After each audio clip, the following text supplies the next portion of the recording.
All right, hi everybody. Welcome back to Hot Cakes and Hot Takes. I'm AJ, and with me, as always, is Foley. Boys, how good is Blue Moon ice cream?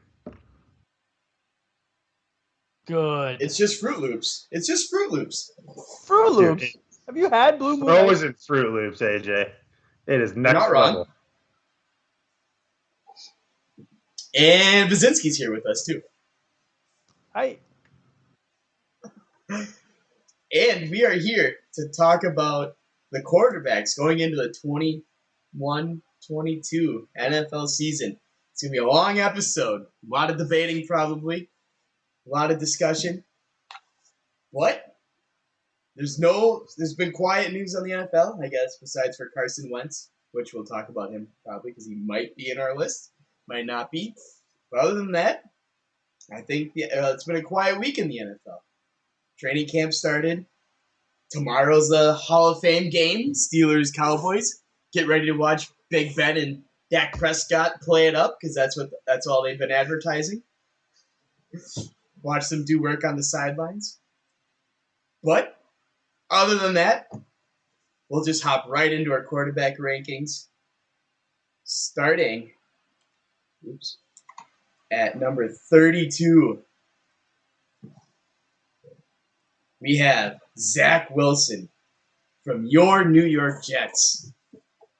Rookie, what was he, the third pick this year? Who's New York Jets? I don't know if anybody's claiming him just Jets. yet. Somebody's New Nobody York that's Jets. listening to us. If anybody claims the New York Jets at this point, they need to get examined because that's just a sad way to live your life. But all the hype is in. They got their quarterback, Zach Wilson, and everybody's actually was the number 2 overall pick. Sorry, right? Yeah, number 2 behind Trevor Lawrence.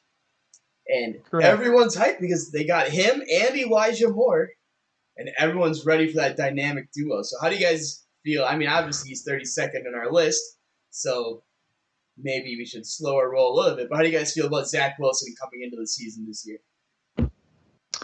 I mean, it's exciting because it's new. And after watching Sam Darnold and the way that offense ran for the last 4 years, it's a nice fresh start. You have some new potential at least. It's not the same old, same old. I didn't love Zach Wilson coming out of college. I mean, I think he's good, but I felt he was a little bit overhyped. So I didn't necessarily love where they took him. But I do like Elijah Moore quite a bit, and that's going to be a nice weapon for him. But man, they just don't really have much talent on that team besides that. So I think he's going to be in for a pretty rough first season, and I just hope he doesn't get rattled to the point where he turns into Sam Darnold. Right, and I think Bully hit it on the head. Everybody's excited because it can't get any worse. I mean, throw out most anybody out there, and you're like, you know what, we got reason to be optimistic. But overall, I just some people, obviously he can be a great quarterback, but just looking at him, doesn't look like your prototypical like NFL quarterback. He's not like small in like terms of height, but like he just seems kind of small. And I don't know. Once he takes a couple of hits in the NFL, a lot different than BYU. He's not even in a Power 5 conference where you have, a lot of, D1 talent, a lot of NFL talent rather.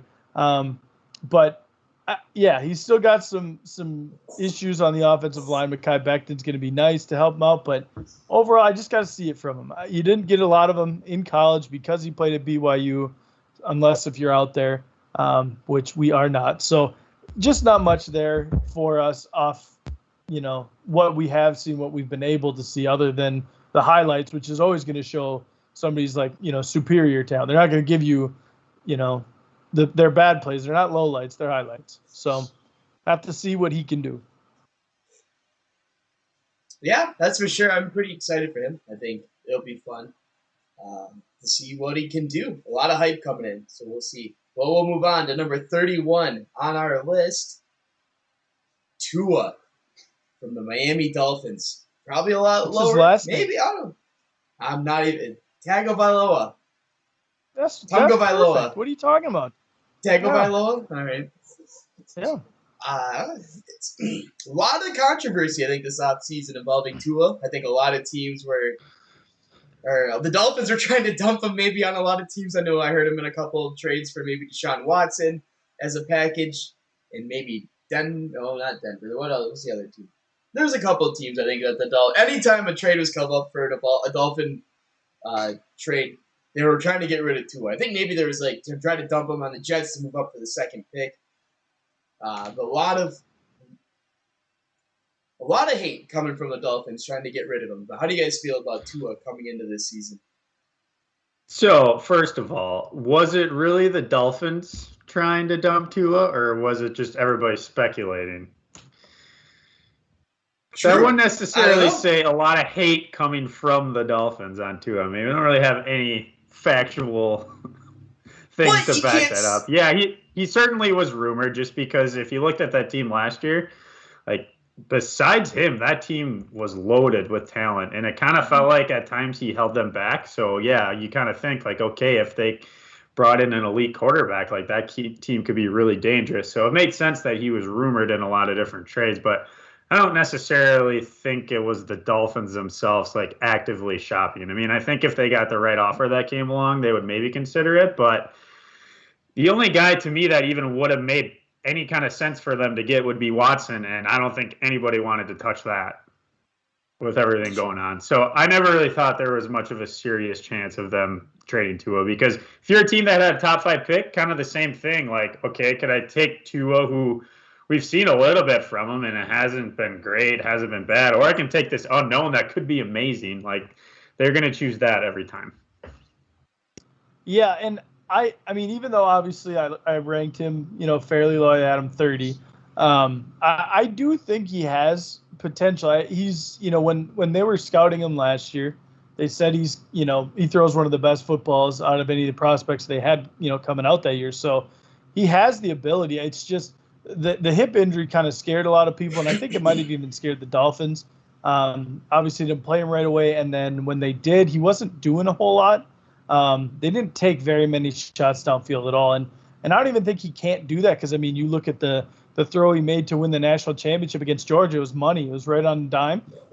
40 yards down the field is perfect. So he can do it. I just don't really know why they didn't, and it's possibly because of his injury history, which is understandable. If you picked a guy that high and you want him to be your franchise quarterback, you can't throw him into the fire and get him hurt right away. So I'm looking forward to seeing if he can take the next step. I put him low, kind of like Bully said. Didn't get a whole lot to look at last year because he didn't do a whole lot with him.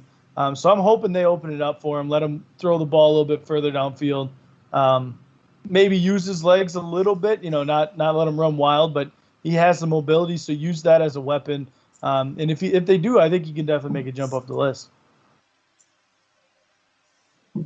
Yeah, and I think the keyword for him is still potential, because like you said, we just haven't really I almost look at him almost like I do the rookies. Yeah, we've seen a little bit from him, but until they really unleash him and open up the playbook for him, what do we really know about the guy? And when I'm looking at him, I didn't love him coming out of college either. So when I'm trying to rank him against these other young guys, he kind of fell below some of the newer guys just because I didn't really love him then, and I haven't seen anything from him yet that warrants him to be above him. Yeah, and I think I heard a lot too that he struggled with the playbook last year and calling the plays. So I think memorizing the plays. I think I've been hearing some stuff like that, and that's why he has such a limited playbook. I don't know what happened there, but it's a little concerning that he was struggling, and that's why I don't know. I want to reiterate what I said. I don't know if the Dolphins were giving up on him but it just seemed like there's more to the story than what we know. And so hopefully he can get back on track, get things figured out. Because, I do like him as a person.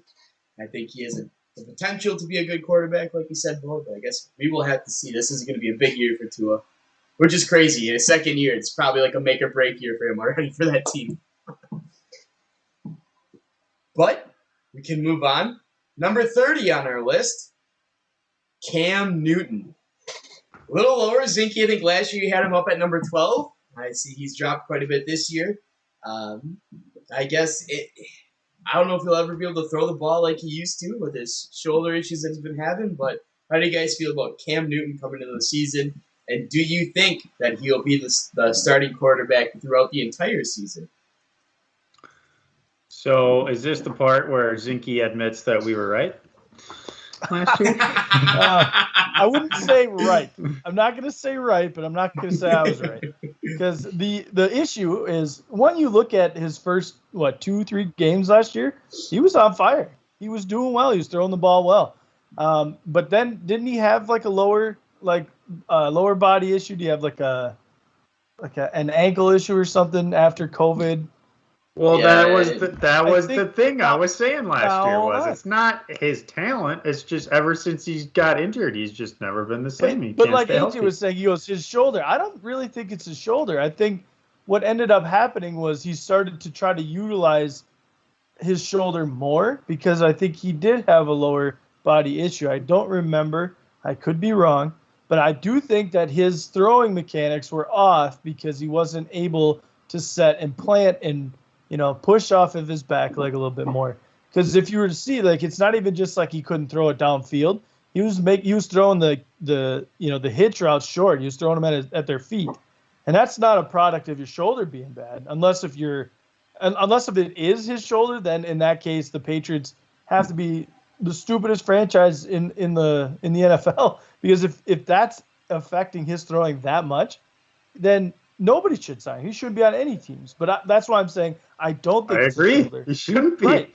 Well, I'm not saying that. But I'm just saying, overall, I think it was more of a lower body issue. I think that he, and now again, it's a weird year for him. The Patriots had a lot of issues in terms of COVID last year.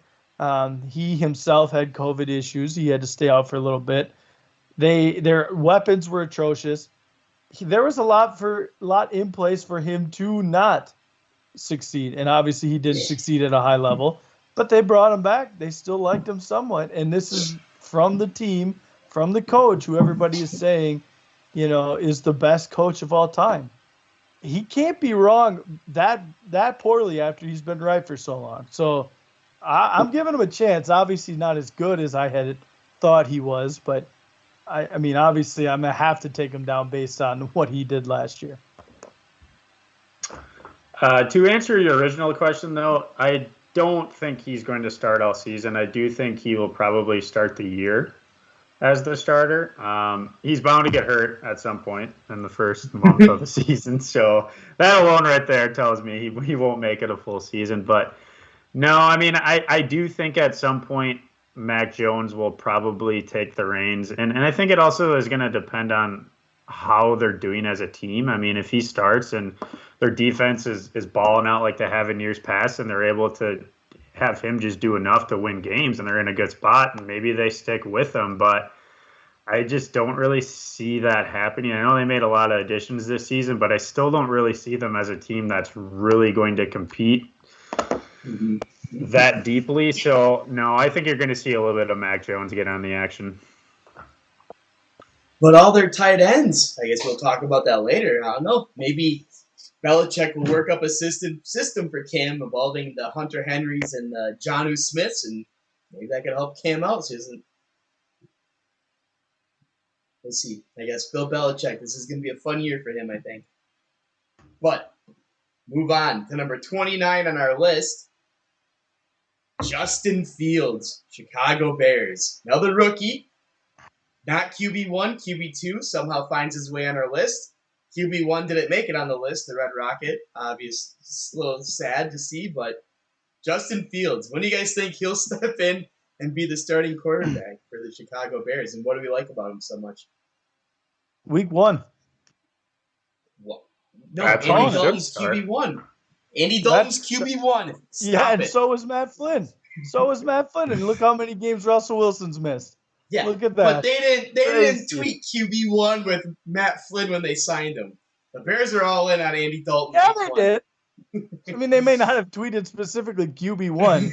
yeah. When they signed him, he was their quarterback. They drafted Russell after him. It's the Yeah. same deal. AJ, you know what? You know why they're going all in on Andy Dalton? So they don't look absolutely stupid again for making a dumbass signing of Andy Dalton and then drafting Justin Fields, because that was stupid. They did the same thing with Mitch Trubisky. They go out that offseason and they sign Mike Glennon, do this huge deal, and then the guy never touches the field because they go and get Mitch Trubisky. I mean, he touched the field for maybe a few games, but like they never were serious about giving him a shot once they drafted Mitch Trubisky. And it's like, I just don't get it. Like, how does their philosophy change that much between March and April? It doesn't make any sense to me. Well, I think in this instance, Andy Dalton was signed kind of in a hurry. They had some potential options to sign in free agency this year or to go get. But once, the whole Russell Wilson stuff started coming out, they wanted him. They were all in on him. And I don't blame them, because if they would have gotten Russell Wilson, they might be one of the favorites out of the NFC all of a sudden. So that's fine. But then they were like, oh, shit, after everything came out that, Russ is staying, we're good, they're not going to trade him. Now they're looking at the market and they're like, well, we're not bringing back Mitch, and we need to sign somebody. So they went and signed the only available quarterback out there, and that was Andy Dalton. And then they realized that, yeah, right. And they also realized then, hey, Nick Foles is not going to be the quarterback. And guess what? Andy Dalton really isn't going to be the quarterback. So let's trade up multiple picks to go get our quarterback. He's starting week 1. You've seen any film on Justin Fields right now? He's throwing dimes. He's doing great. I've seen tweets about how his professionalism is exuding amongst all of the players in minicamp for the Bears. This guy is just one of those guys that he's just going to step in. He's going to play well. I like Justin Fields. Everybody, has this taboo because he's an Ohio State quarterback. Yeah, somewhat troubling, but guess what? They used to say that about Wisconsin running backs, and now look at them. Now look at the Wisconsin running backs. They're flourishing. It's going to happen. It's got to turn eventually. I think he's going to be the guy. Yeah, and I do get annoyed when coaches are stubborn like this because, on one hand, they always preach about competition at every position. Everybody's got a shot. We don't have any starters locked in. And at the same time, literally since they drafted Justin Fields, they're like, Andy Dalton's our guy. He's our QB1. Well, you're not even going to let Justin Fields go into camp and have a shot to compete for it? Okay, then don't sit there and talk about competition because you don't mean it. You can't pick and choose. Mm-hmm. I agree. I think you'll be curious to see. But it is the Bears, and they'll find a way to screw it up somehow. So we'll move on to number 28 on our list. Jameis Winston. I don't even know what to say. Just awesome. Slander. He made it. Zinky didn't even have him on his list. Zinky had Taysom Hill. Nope. I did. Nope. So it's nice to see Jameis Winston up there. I think he should be the starting quarterback for the New Orleans Saints come week 1, and they should use Taysom Hill how they used him last year when they had Drew Brees kind of as a flex, halfback, wide receiver, tight end option. Because I just think Jameis Winston's more of a pure passer. And we haven't seen him yet now that he has LASIK. I mean, that was the big issue with him in Tampa. I just couldn't see the linebackers. Now that he has LASIK, I don't know if that's the issue. We're ready. I'm ready. The issue's solved. Jameis Winston looking like an animal running through those pads on the pitch. The video we saw Jameis Winston looking good. I'm ready for it. So how do you guys feel about how do you guys feel about Jameis coming into the season? Well, regarding the whole starting battle between him and Taysom Hill, the only thing that I needed to see was Drew Brees' last game last year. Who was he giving a pep talk to? He was giving it to Jameis Winston. That tells you all you need to know about how the organization feels about those two guys. They know Jameis is their guy of the future. It's not Taysom Hill. It's Jameis. But regarding Jameis, Zinky, you got a question for you. What is really the difference between him and Ryan Fitzpatrick? To me, they're the same exact guy. They both have the highs and they both have the lows. It's the same guy. In a Jameis threw for 5,000 yards 2 years ago. Perspective, yes. I agree with you. They both have their highs and their lows. The difference being Fitzpatrick does things that wins football games. Jameis, while he may have thrown for 5,000 yards and 30 touchdowns, he threw for 30 picks. That's insane. So does Fitz. Not does that all the He's time. never done that. I'm just saying, Fitzpatrick threw 7 picks in a game. Right. Yeah, one time. And yeah, he wins games. Ryan Fitzpatrick went no better than like 8-8 on his entire career. The same thing that Jameis Winston did. Yeah, now that he was on Miami, he was winning games for him. But Jameis Winston never had the kind of talent Fitzpatrick did. Jameis Winston can be good. He just hasn't been. And honestly, and this, you guys are going to crucify me for this, but let me. How many times has Taysom Hill thrown a football like pretty damn well? Obviously it may be because they're not like expecting it, but how many times has he just ripped one down the field for 40 right into the breadbasket of the receiver? It's happened a couple of times. He was the guy they picked to start when Drew Brees was hurt last year, not Jameis. They were both on the roster. Why was he not the pick? And it's not like this is early season. This is latter half. He should have known everything by then. There's no excuse. Why didn't they have Jameis? I told you, because if Jameis plays well, then there's a controversy. Shit, we can't bring Drew back.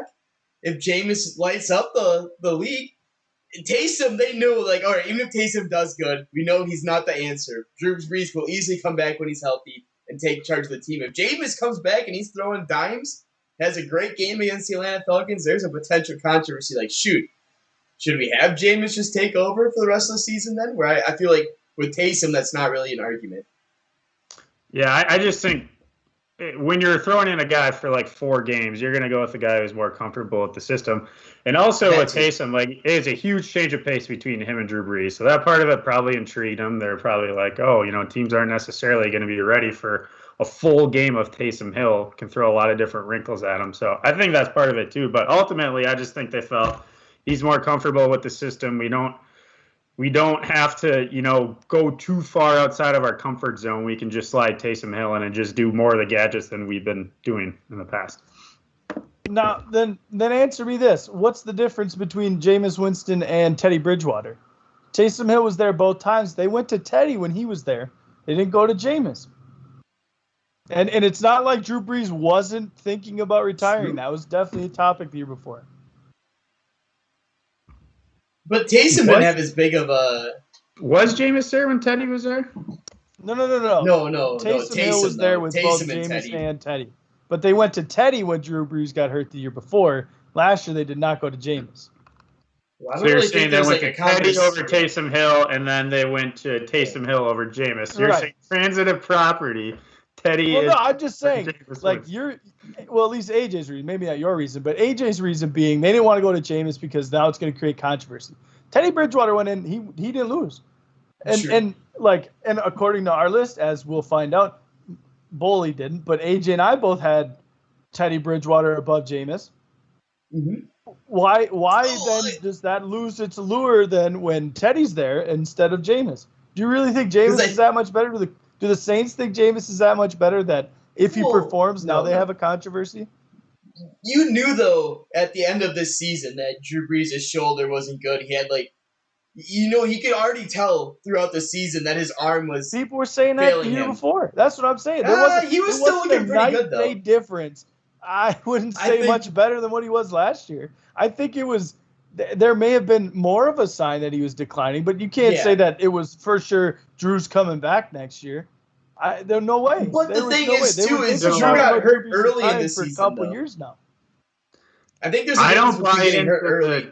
I don't buy into the controversy thing, first of all. So I don't agree with AJ on that.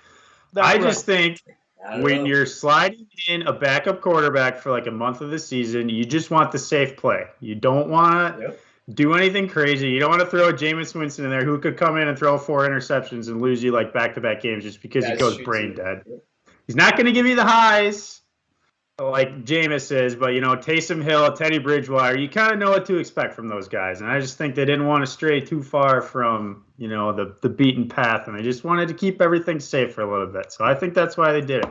But now that they know Brees is gone, they've got a full season with him.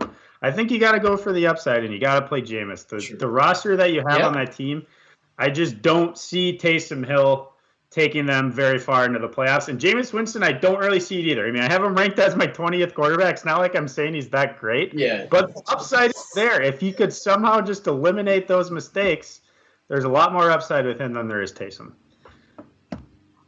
But who did they have in the playoff game throw the deep shot against Tampa Bay? Who did they play? Tampa Bay. Who threw the deep ball to the Saints? Jameis Winston, not Taysom Hill. Yeah, and who was widely regarded as the best player on the field in the playoffs the year before? See, against that's the 2 Vikings? years ago. We're not worried But about that 2 doesn't years matter. ago. It's the same person. We're talking about the same guy. Taysom Hill was the best player on the football field. I'd heard that multiple times. Anybody said, the Vikings Taysom screwed that in there. game up, though. I literally even heard people say, put Taysom in at quarterback against the Vikings because he could do no wrong. So now where does that leave? Why does that just leave in 1 year? That's all I'm saying. LASIK surgery. Well, that was more of an indictment on Drew Brees than it was.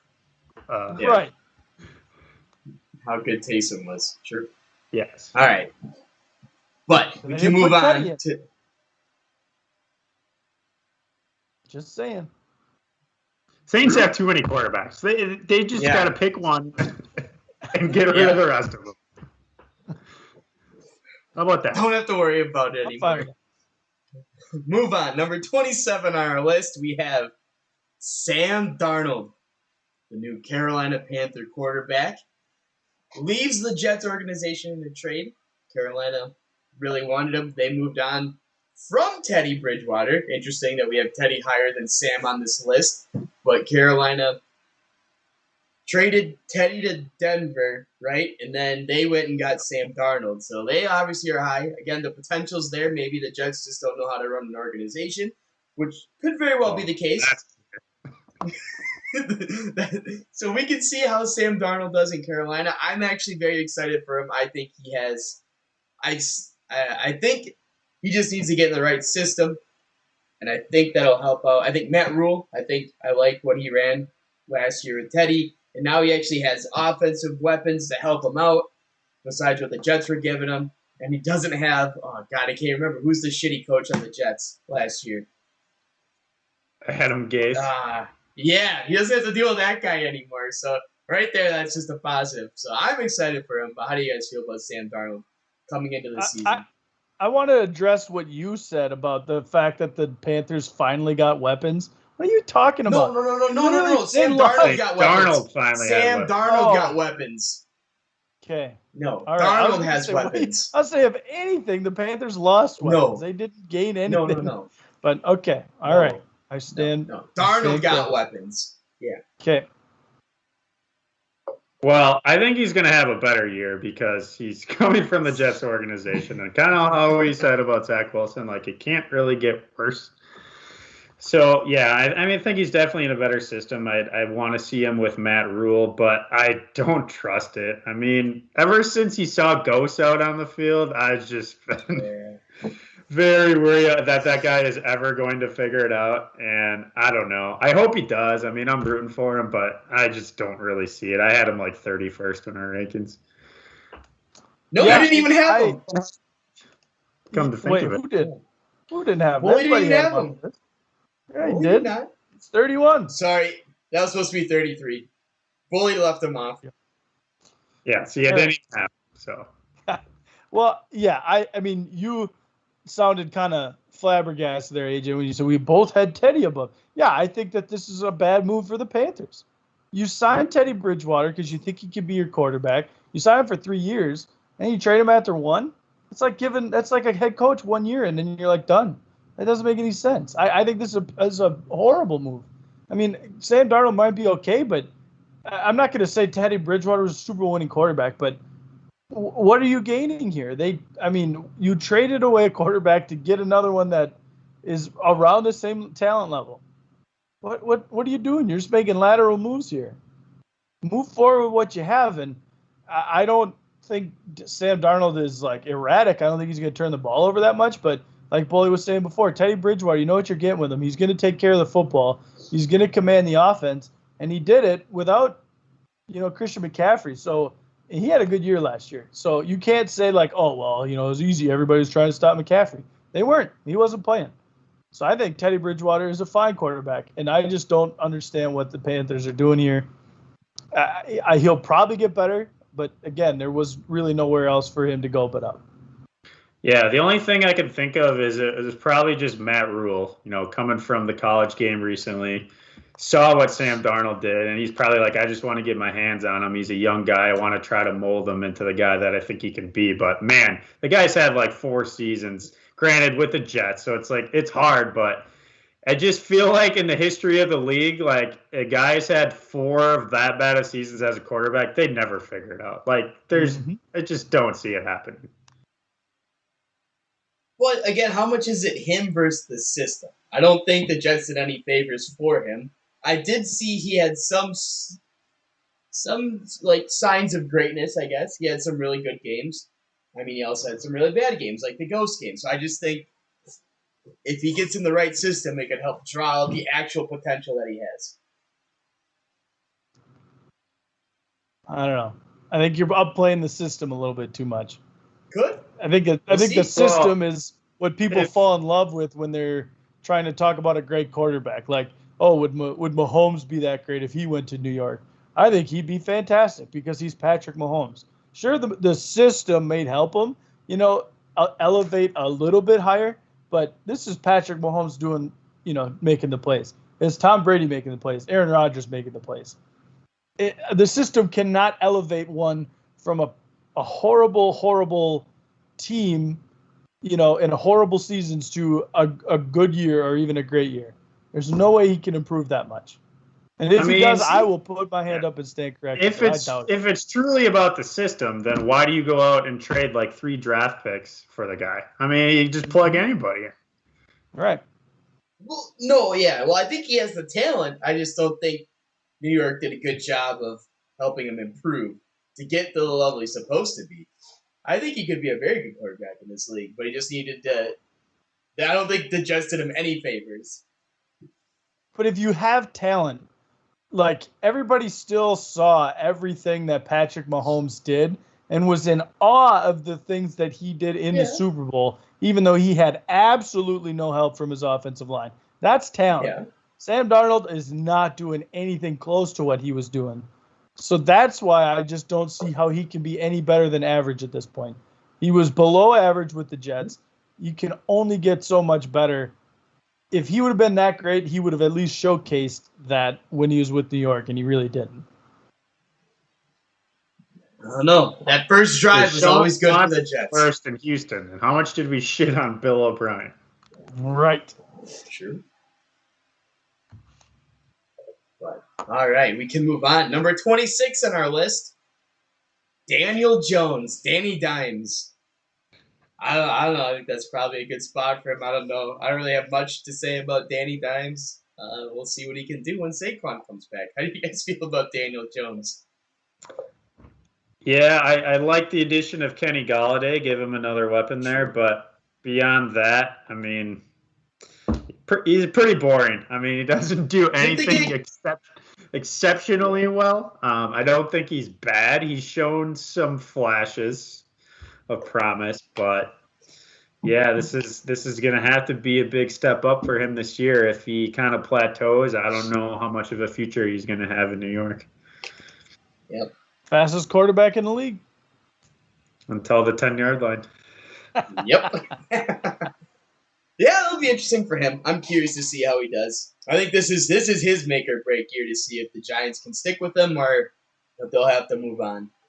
But speaking of moving on, we'll move on to 25. On our list, Jimmy Garoppolo. Again, guy that is good, has a potential to lose his job. Trey Lance, I heard, is looking really good in camp. Again, kind of like Daniel Jones, I don't really have much to say about him. He just kind of fell off a little bit last year. I know he had some injuries, and when they don't have the running game, it really affects his game. So I'm curious, how do you guys feel about Jimmy G coming into the season? I think he's gotten a raw deal since he's gotten there. I mean, maybe not at first, obviously, but he was there for, a half a year. They were I think they were themselves as a football team 0-8, and then he took over and they finished like 7-9 or something, or 6-10. They finished the season really well with him. The next year they go to the Super Bowl. They're the best team in the NFC. And I know that it's obviously not all on him, but you can't, again, you can't get there without having good quarterback play. And I just don't really see what I mean, yeah, he was injured last year, but half the team was injured. So why aren't you cutting everybody? Why aren't you cutting, why aren't you cutting George Kittle? Why aren't you cutting, Raheem Mostert? Why not? I mean, or why aren't you finding their replacements? I just don't really see what happened from Super Bowl year to last year, including injuries, that they're like, you know what? We're trading up to go get a quarterback. He will get replaced. I don't know when it's going to happen, but I just feel he got a raw deal. I think he's fine. He throws the ball well. He's not fast. He's not going to do anything, crazy, but he can extend plays. He can keep the play alive. He's a strong guy, strong arm quarterback, get the ball down the field. I don't really see the hate for him. Yeah, I tend to agree. I just think he caught the injury bug at a bad time. And really his entire career, he's kind of had bad luck because he had to ride the pines behind Tom Brady for 3 years. And then he gets traded to the 49ers. We think, all right, this is the perfect fit for him. He gets in the system with Kyle Shanahan. They all wanted him. They want him to be there. They love him. And then he gets hurt a few times, and now they just instantly give up on him. So I don't know. It's hard to really even say, like, oh, he didn't do anything to stand out because of the system that he's in. They just run the ball so often. Like, how can you blame him for that? Like, I get it. They bring in a guy like Trey Lance, and they think, like, okay, maybe we'll be able to open up the playbook a little more, use his skill set more than we can Jimmy. But I don't know. They never really gave him a chance to air it out, I felt like. I think his big downfall was the last drive in the Super Bowl when they had a chance to put the game away, and he overthrew Emmanuel Sanders by 5 yards. Or, well, he overthrew him, the open target that they had to put away the Chiefs. I think after that, it's just kind of been salt in the wounds with Jimmy G in the organization. I don't know why. I don't agree with it. But I ever think since that, I just never got the feeling that they thought Jimmy G was their guy after that. And it's kind of a bummer. It's, again, unlucky, raw into the deal, but I think that was kind of the big swing in things of them loving Jimmy G to them ready to move on from him, I guess. Because, yeah, like you said, Billy, the running game really carried them through the playoffs that season. But unlucky. It is what it is. But I guess we'll see how he does this year. And who knows if Trey Lance will come in or not. But we'll move on to number 24 on our list. Trevor Lawrence, Jacksonville Jaguars. Number 1 overall pick this year. I don't know. Have him in the top 25% percentile. Is that how that works? No, bottom 25%. No. He's in the top 25 overall. That's what you're going for. That's the words. Not much to say about him. Looking forward to him revitalizing that team. I think out of all the rookies coming in, I think he's the most pro-ready. So how do you guys feel about Trevor Lawrence this season? I don't even really want to say pro-ready because Justin Fields ran more of a pro-style offense than Trevor Lawrence did. He has a lot of talent, and not that Justin Fields doesn't have a lot of talent, which to me, and I think Bull even said, like, why is Zach Wilson getting picked and Trey Lance getting picked before Justin Fields? I think those two are the top 2 prospects, quarterback prospects, because they both can throw the ball well with accuracy down the field, and they both can, make plays with their feet. Not that Trey Lance can't, not that Zach Wilson can't, but I think that they have shown that they can do it on higher levels. They were in, the playoffs for the last 2 years. They were both performed great and when they were in the playoffs. And I just think that, those two could be 1 and 2 for me, in terms of, rookie quarterbacks this year. And Trevor Lawrence just has all the tools. And I mean, he has all the confidence in the world, which I think is a huge, step up in compared to some rookies. Like Trey Lance, not going to say he doesn't have confidence, but you got to figure there's some level of doubt or some level of, I haven't been able to play against the top competition because they only played 1 game last year. They only played 1. So you got to see what's going to happen with a lot of these guys. with Trevor Lawrence, he's been there, done that. I think he's just going to come in and the transition will be seamless. Yeah, it's such a wild card because not only is he a rookie, but his coach is an NFL rookie. So there's just so many unknowns, not to mention the team went 1-15 last year.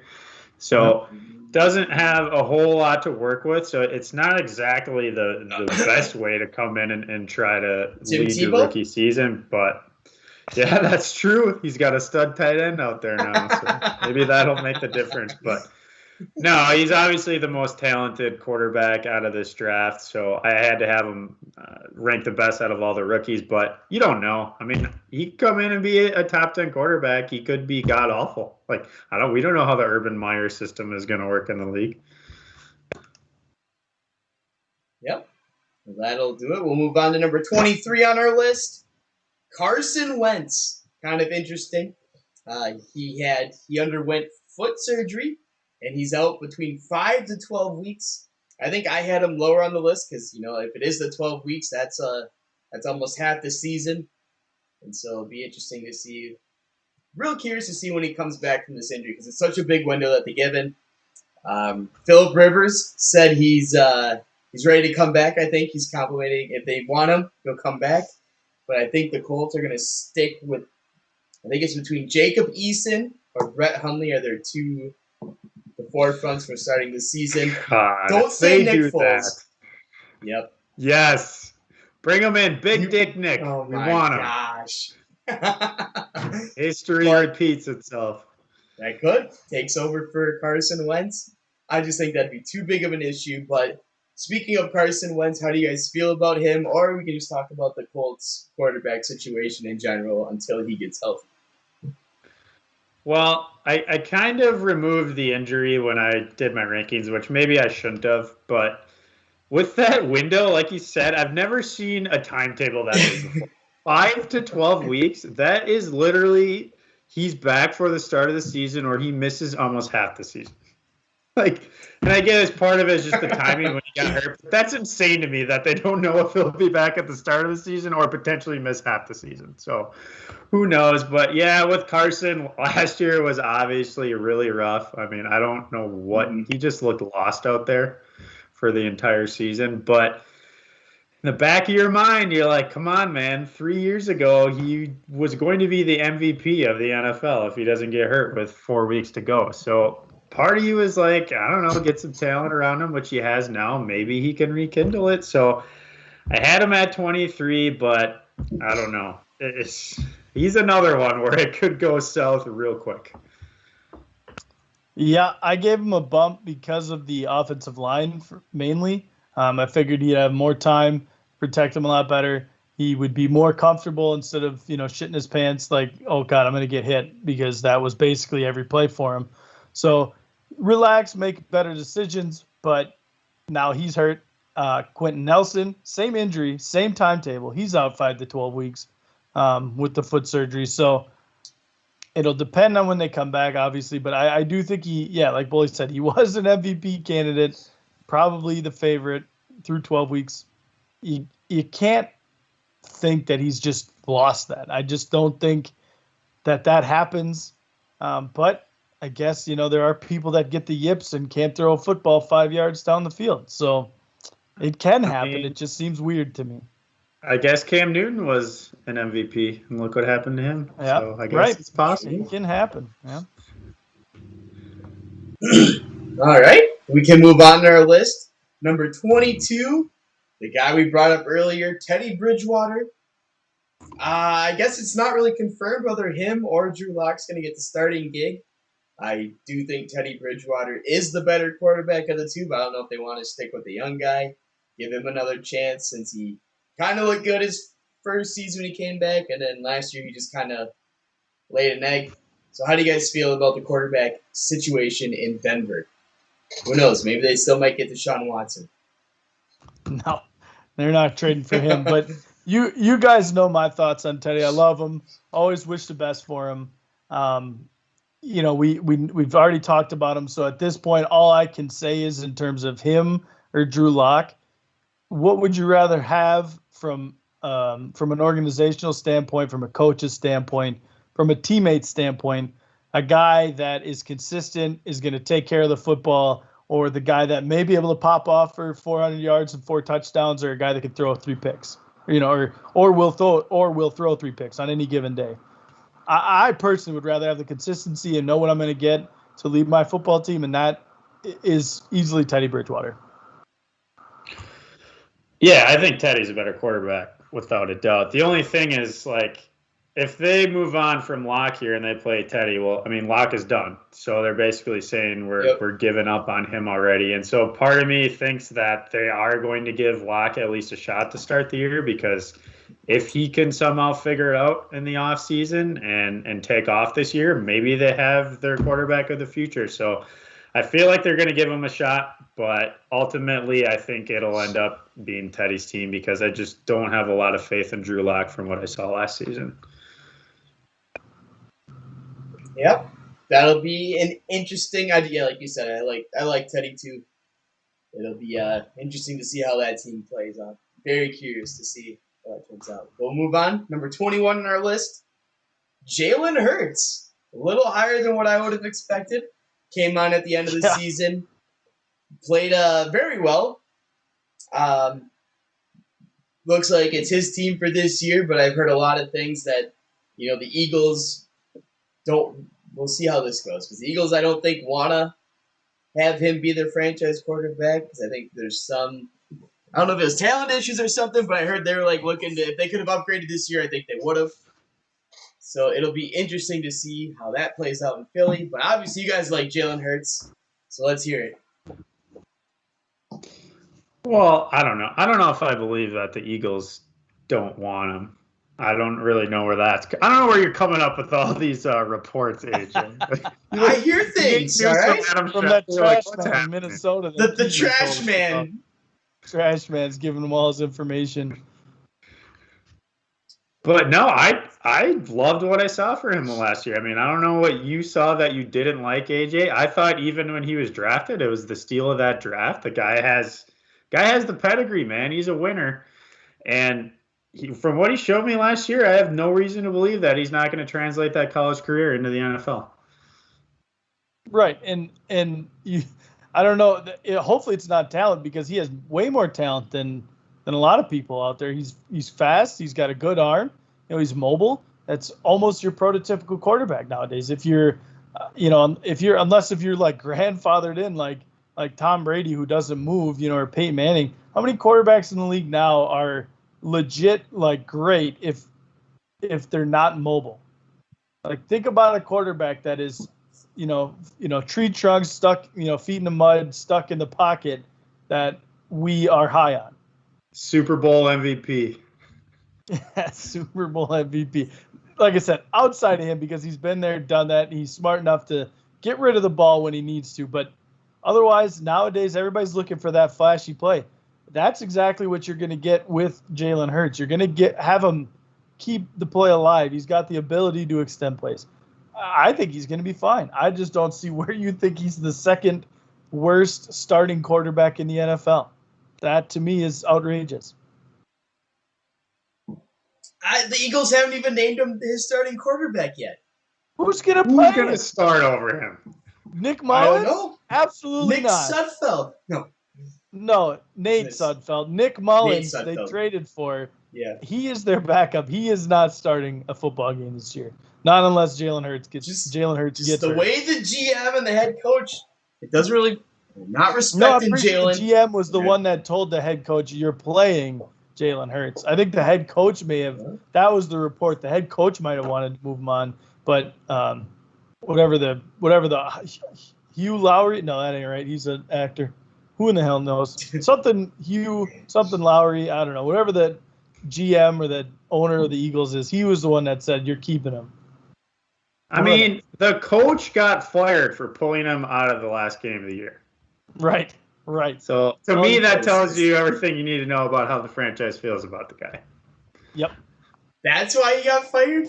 Not how shitty his team was the past couple of years after they won the Super Bowl? I really don't think he would have gotten fired if he didn't. Yeah. He would not have gotten fired. Jalen Hurts to get a look at Nate Sudfeld in a game that if they won, the team that they were, or if they lost, the team they were playing is going to the playoffs. The way he handled that entire situation is why I got fired. But the fact that he even just took him out and said, we need to look at Nate Sudfeld. Jalen Hurts was your backup. You already got your look? You need to make the decision between Carson Wentz and Hurts, not Hurts and Nate Sudfeld. Everybody knows that. There's not a single person on the planet that thought Nate Sudfeld will have any chance of being the franchise quarterback for the Eagles. No, We wanted to get a look at him is just absolutely ridiculous. He probably was on the hot seat before then, but I honestly think if he doesn't do that, he is still the head coach of the Eagles. Yeah. Well, you guys said Jalen Hurts was better than Teddy Bridgewater. Do you agree with that? In terms of he might turn the ball over more, and I know I did just say that in terms of more consistent or turn the ball over, but in terms of ceiling, Teddy Bridgewater, God bless his soul. Like I said, I love him, but you know what you're getting. He's not getting any better. He's been here for a while. We know that. Jalen Hurts is in his second year. He can do things and get better to become a better quarterback, to be in the upper half. More so than Teddy Bridgewater. So absolutely. I put him higher, but I put him higher. I put him 3 higher. I think that's fair. Yeah, he's just way more dynamic. Like we know what we're going to get out of Teddy. He's not going to screw up, but he's not going to do anything that great for you. Jalen Hurts could change a game. I don't think Teddy Bridgewater can change a game. No.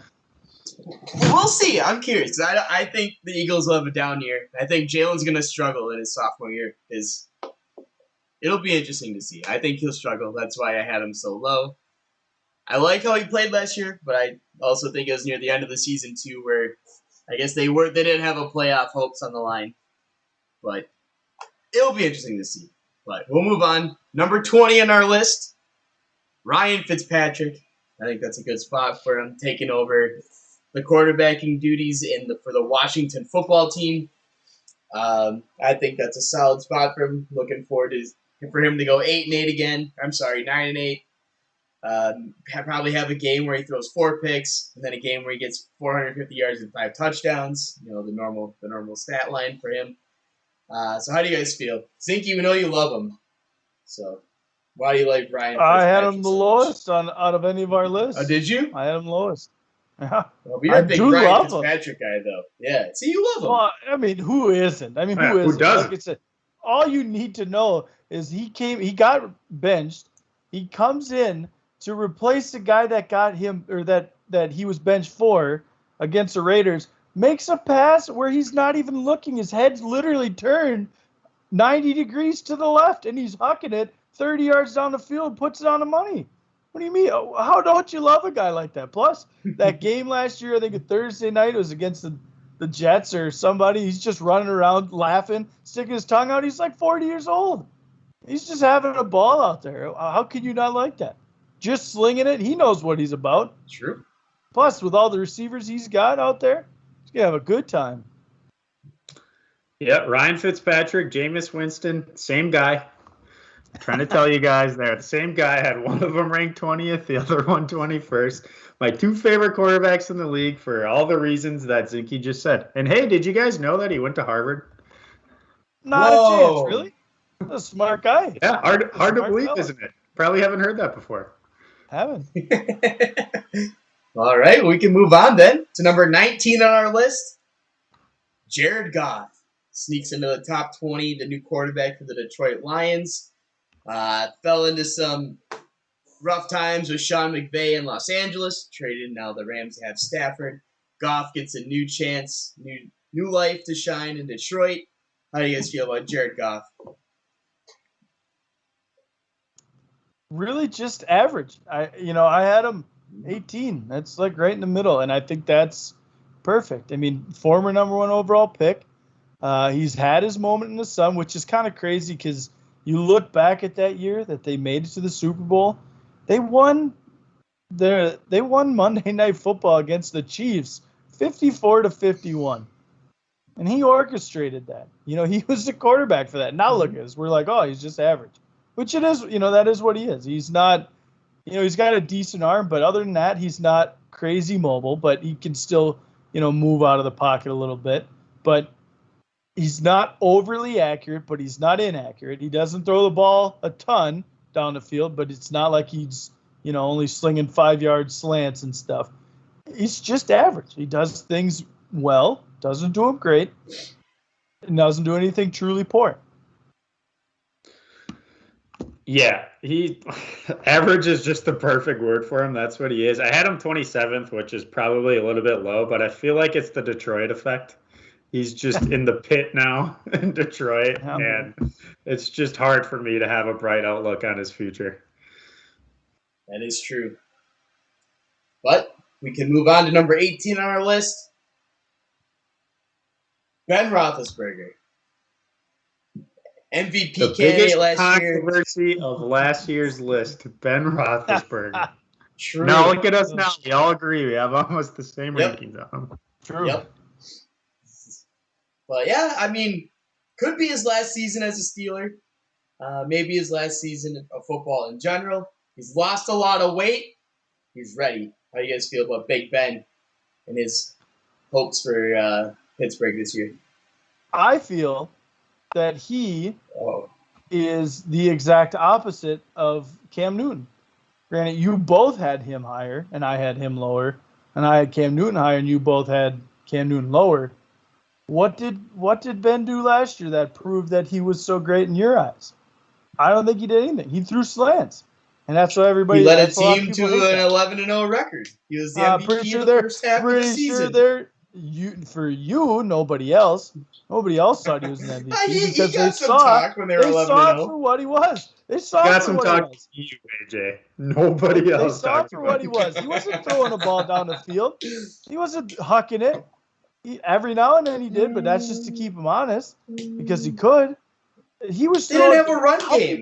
How many times they had zero run game? Year? How many times did they say last year? And they had the most drops in the league, I think, that team. He's throwing the ball faster than he's ever thrown it in his entire career because he's not mobile. He's got tree trunks for legs now, and that's okay.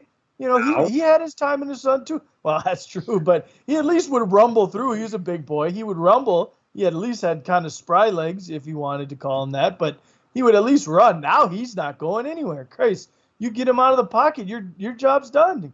You'll catch him. Anybody will catch him. All D tackles, everybody will catch him. He's not going anywhere. He knows that, and that's fine. He's adjusting, but there's nothing there to say he's anything above average now. He throws the ball quick, which is okay, but give a lot of guys in the NFL time to practice that. Just give them 5-yard slants, and anybody can do that. I just don't see anything, positive from Ben, or anything that would have backed up his high ranking that you guys have for him last year. Really? All right. Absolutely not. All right. The Steelers, 30 drop passes as a team last year, second most in the NFL. You're right. That's Ben's fault. My bad. Ben can't Never throw. said it was. Never said it was. You're putting words in my mouth.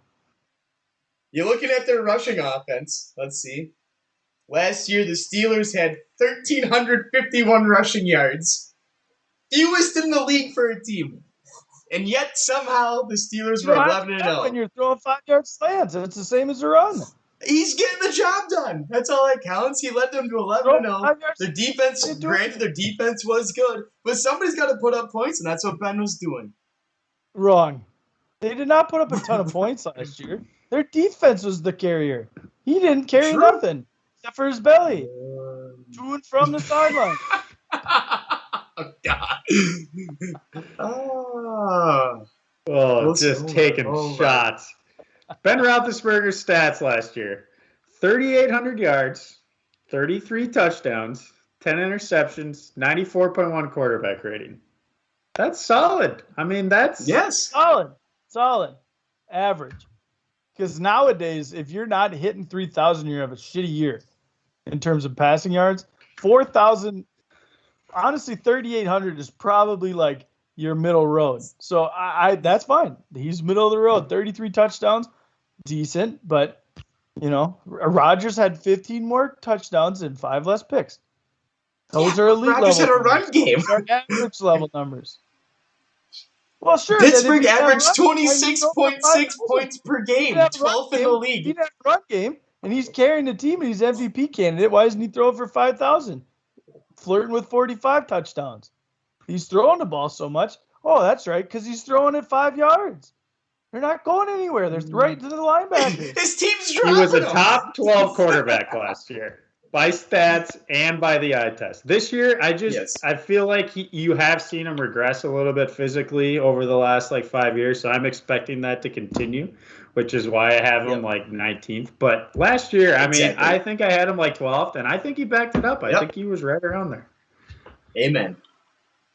Zinky loses this battle. One for me and Bully.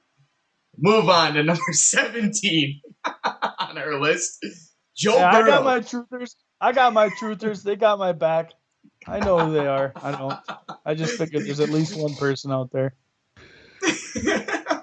that random we get on SoundCloud from the robots. The robots agree with you, Zinky. But 17, we have Joe Burrow.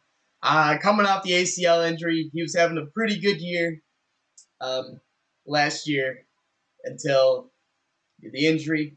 Again, he had 0 offensive line, and now they add Jamar Chase.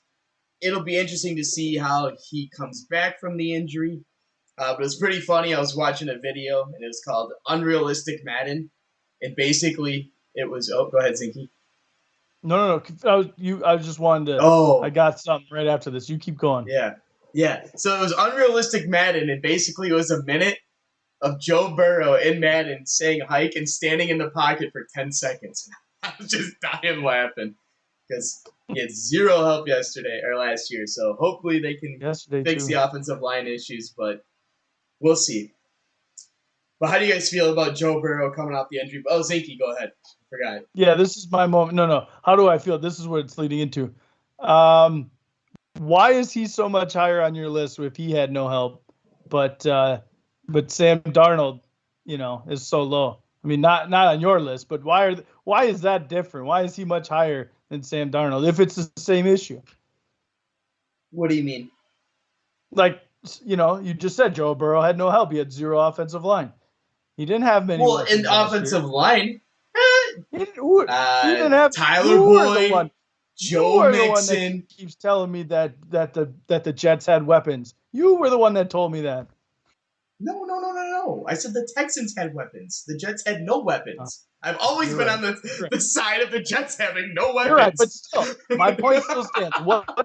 And it's not like the weapons for the Bengals were so much better. Who did he have? Tyler Boyd didn't even play that great last year.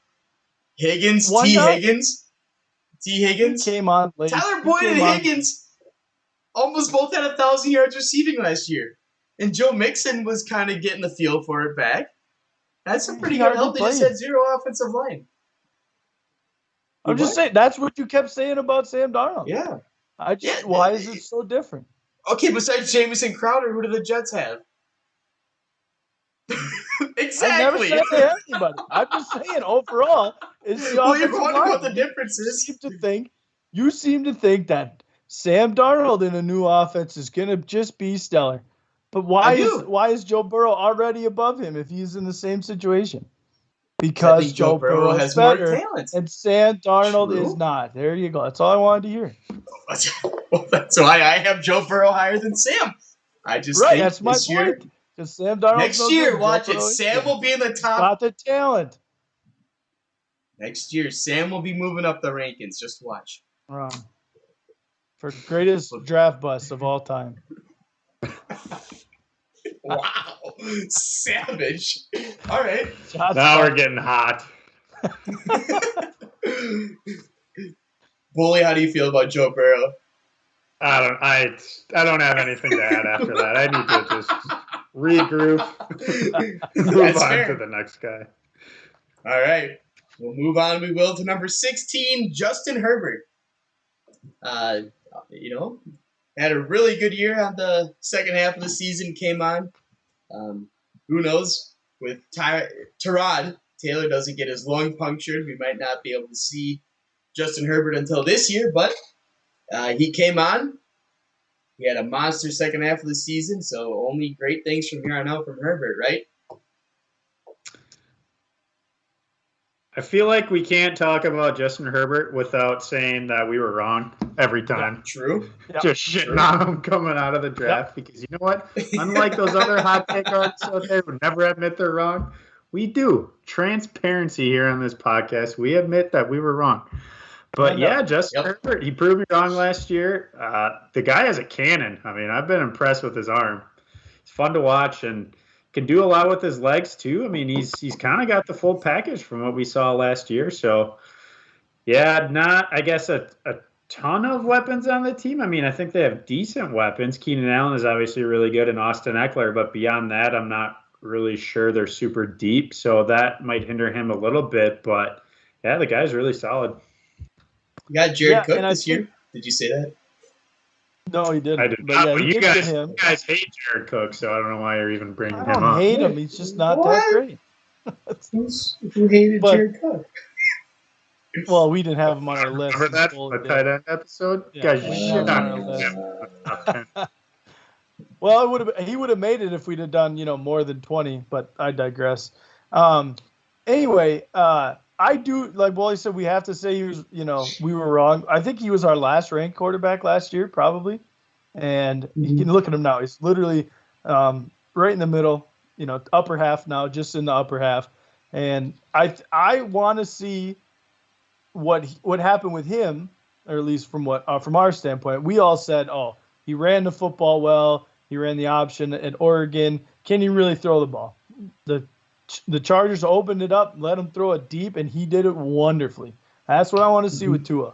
If maybe Tua can't do it, but you got to see, let him take those chances. That's what we've done with Herbert, and now look at him. He looks great. He's got a lot of confidence. He's balling out. He won the Rookie of the Year, obviously, for good reason.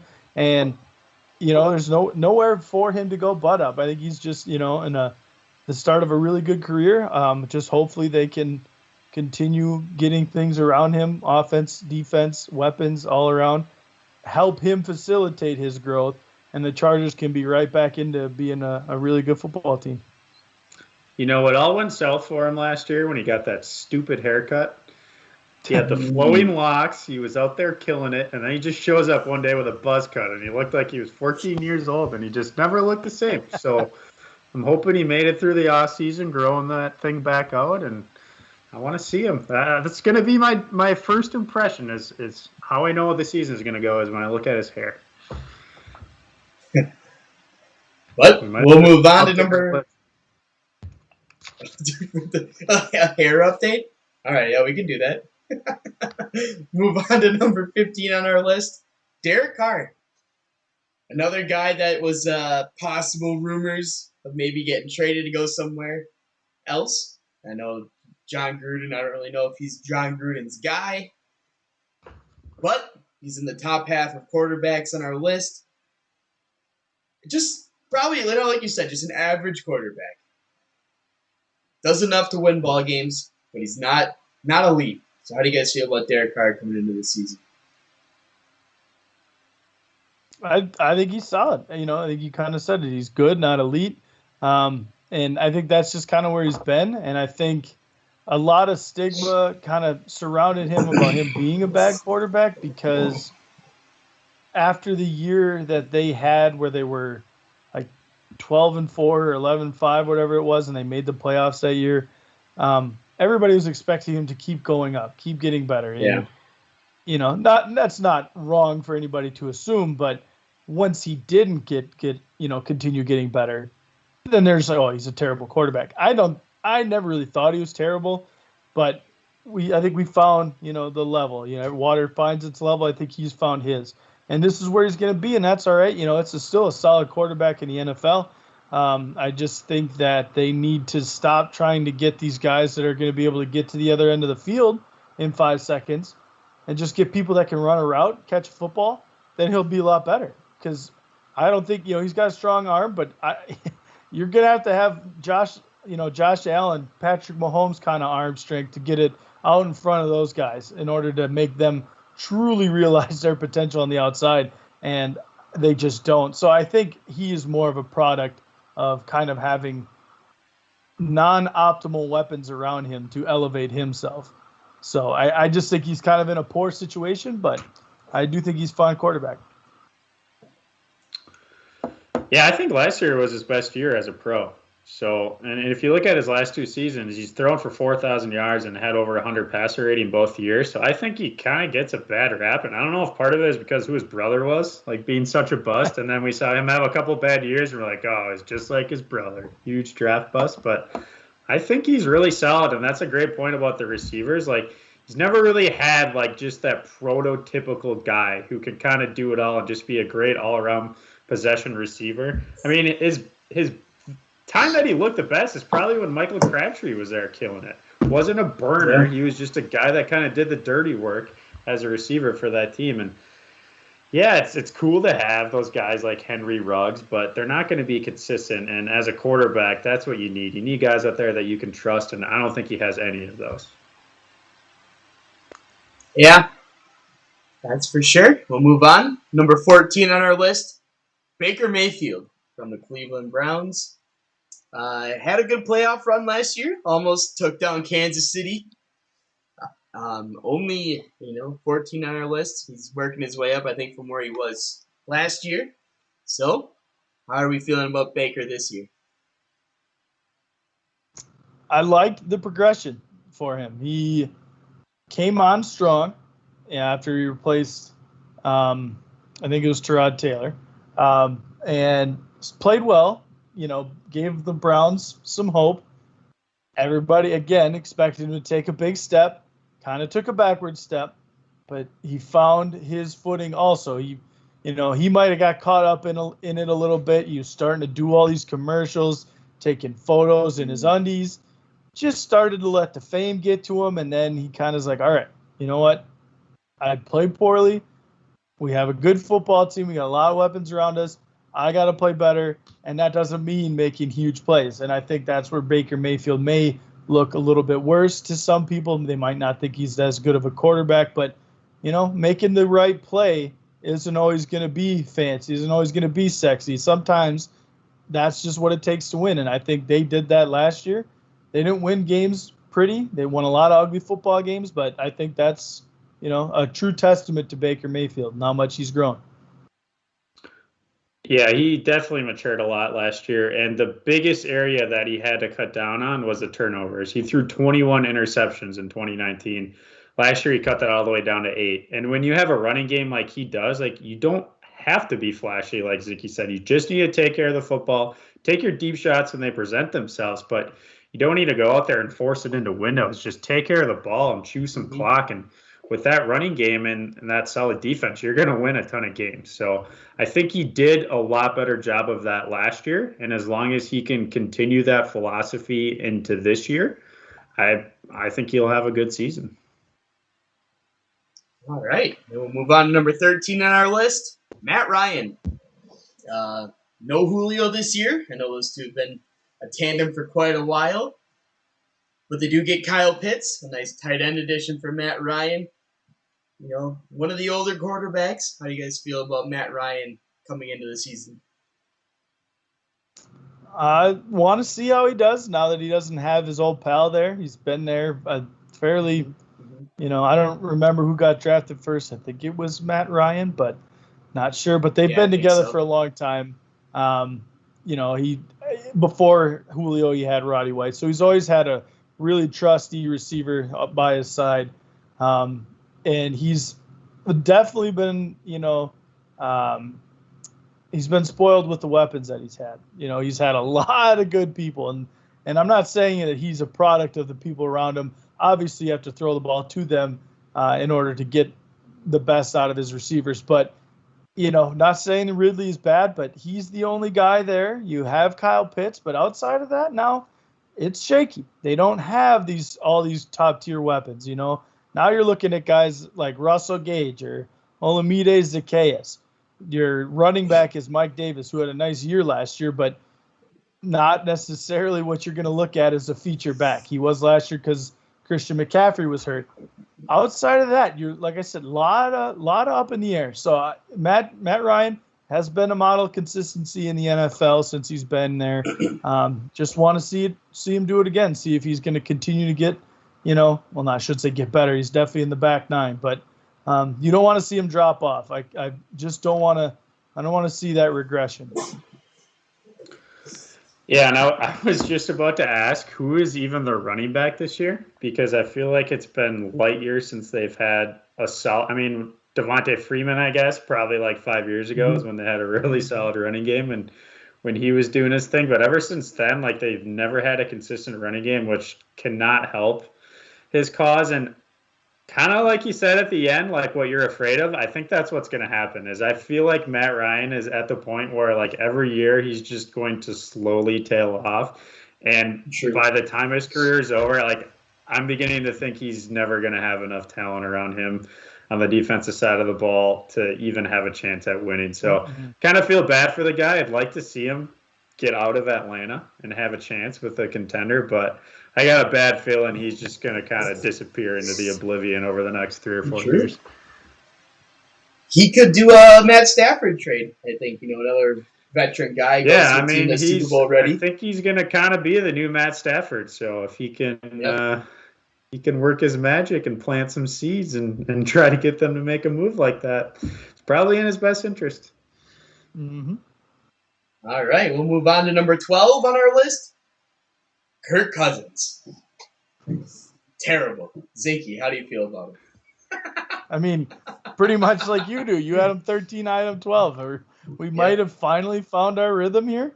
Yep. Is this where he's at in top 12? Not quite. We found our rhythm. And you have to see it in the same way that I do. He's a good quarterback. He's not great. He's good, but not great. I've never claimed he was great. And that has always been the sticky point. You talk about him like he's so terrible. But after, I could look it up, but I know he finished the season with what? 13 picks? And in the 13. first 4 weeks, 13? In the first 4 weeks of the season last year, he had 8 or 9. So when you take out those and a weird year, and he's notably been on record saying, obviously he's terrible on Monday night, and that's, at least in part because people have said he's a routine guy. He does things the same every game day. He gets up at the same time. So when you don't have the same, system, can throw a guy off for when they do that. Maybe that's what happened with Kirk in the beginning of the year. He found it, he got into his rhythm, and then he played great down the stretch. Almost got him into the playoffs when they were 0-4. Came back, had a chance up until the last week, but obviously didn't make it. But I just don't see the slander from Kirk Cousins. He's good, not great. The second half of last season was probably the best football he's played in his career. Now, will it continue into this year? I don't know, because, we've seen over the past 8 years, he's kind of been the same guy over and over again. Over the course of a 16-game season, that's just who he's going to be. He's going to be a top 12 quarterback, but he's never really been able to put up 16 really good games together. So I don't really see it happening at this point in his career. But maybe he did it for almost half a season, so he could. The thing is that all I heard in Minnesota was we're Super Bowl contenders because we got Kirk Cousins, and that's when they got him that year. It's it's Super Bowl or bust, and they haven't even been close to the Super Bowl since then. And I know we've been down this road. They made it to the NFC Championship game with Case Keenum. True. They needed a quarterback, and there was nobody on the planet that said the Vikings needed anything else. And so they went and got a quarterback. They couldn't have signed, Case Keenum or Teddy Bridgewater coming off a knee injury or Sam Bradford. They had to go get a quarterback. And guess what they got? They got the number one quarterback on the market that year. There were people that was all that was talked about is where is Kirk Cousins going? Is he going to Denver? Is he going to Minnesota? Is he going to New York or wherever the hell else? All I know is I remember they were talking to Von Miller, and he was recruiting Kirk Cousins to go to their team. There's nothing that anybody can do if they aren't able to live up to the ungodly standards of the public. And that's what Kirk Cousins was in there. Obviously, it was Super Bowl or bust because we made it one game away from the Super Bowl the year before. injuries happen. Our defense is not as good, because we lost a lot. People got injured. I mean, there's not much he can do. He's not Superman. You're right. He's not. Right, I think I figured out what the problem is. AJ lives in the cesspool that is Minneapolis, and he just has very jaded opinions that aren't accurate anymore. There it is. What? All we needed. Figured it out. There it is. You should hear some of the takes I hear from these Minnesota people. Oof. I can imagine we hear them from you. Yeah, they're just angry because they saw how close they were and they thought he was the answer, and they're just taking their anger out on him. I am the level-headed Viking fan you should be listening to, not the people in Minneapolis, because their entire sports realm, their everybody entire loves sports Kirk. Everybody loves Kirk you here. Just said they hate him. Did you not No, just I say said they love him. No, they love him so much that's why I hate him, because I know he's not good. He is good. You said God, before. Kirk Cousins is good, not great. But he'll never win a Super Bowl. Never. I mean, he may not, but that's not a slight against him. Did Dan Marino win a Super Bowl? Nope. Is he bad? Absolutely not. Okay, easy. I'm not saying Marino same, and but I'm Kirk. just saying, Easy. you're throwing Easy. this. He's not going to win a Super Bowl thing at him like it's something that's going to kill his career.